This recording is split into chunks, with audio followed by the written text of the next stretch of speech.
ہمارے لیے معتبر ویوز جو ہیں وہ ہمارے شیخ کے ہی ہیں.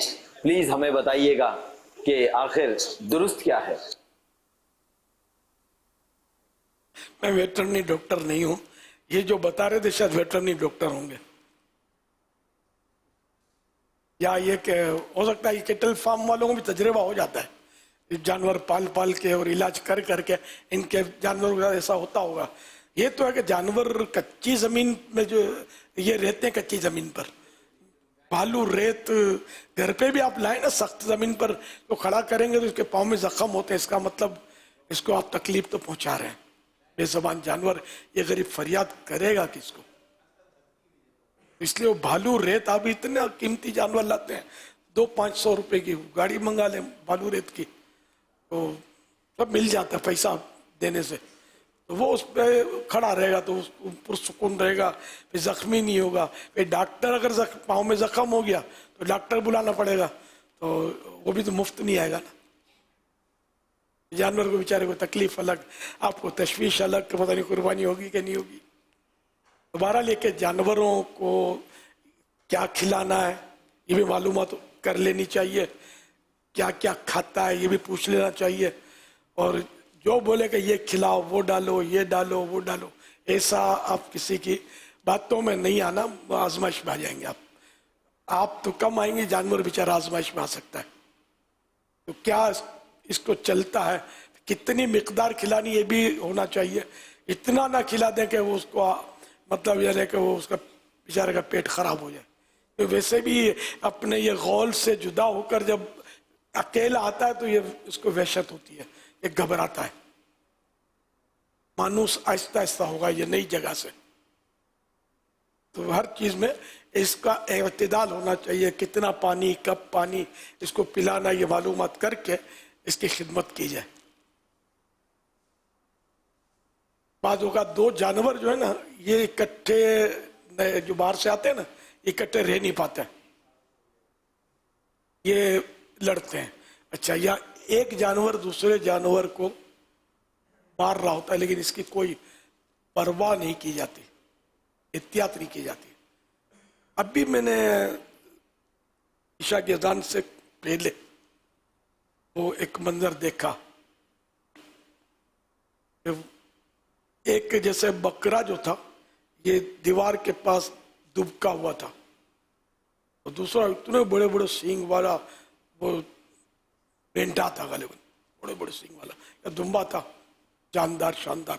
اس کا سر اس کے پاس یوں جاتا تھا. اب وہ میں نے اندازہ لگایا کہ وہ ڈرتا بھی، اتنا ڈر رہا تھا وہ جانور کہ وہ ہل بھی نہیں رہا تھا، یا اکا دکا ہلا تو وہ ہلا بھی ڈر ڈر کے کہ کہیں یہ واپس اس کا سر میرے پاس آ نہ جائے. اب میں تو پھڑک گیا، میں نے کہا کیا کریں. تو میرے ساتھ حسن رضا تھے، میں نے کہا تم ذرا آواز دو، اس کو یہ ترکیب بناؤ اس کی. بیچارے نے آواز دی ہوئی، اس کی سنے کون. پھر مجبوراً پھر مجھے بلانا پڑا، یار ان کو الگ کرو. وہ الگ کر دیا فوراً اس کو. اب وہ جانور تھوڑا ظاہر. اچھا، پھر اس کی رسی بھی کہیں پھنس گئی تھی، یہ بھی ہوتا ہے، ادھر ادھر رسیاں الجھ جاتی ہیں، گردن یوں بالکل یوں رہ جاتی ہے جانور کی. پھر انہوں نے یہ اس کو کیا تو پھر وہ بیچارہ ترکیب میں کھڑا ہوا. تو یہ ہوتا ہی رہتا ہے جانوروں کے ساتھ. اکٹھے جو جانور لیتے ہیں نا ان کو یہ بھی خیال رکھنا پڑے گا کہ یہ ایک دوسرے کو مارتے ہیں. تگڑا جو ہوتا ہے نا وہ کمزور پر حاوی رہتا ہے اور مارتا رہتا ہے.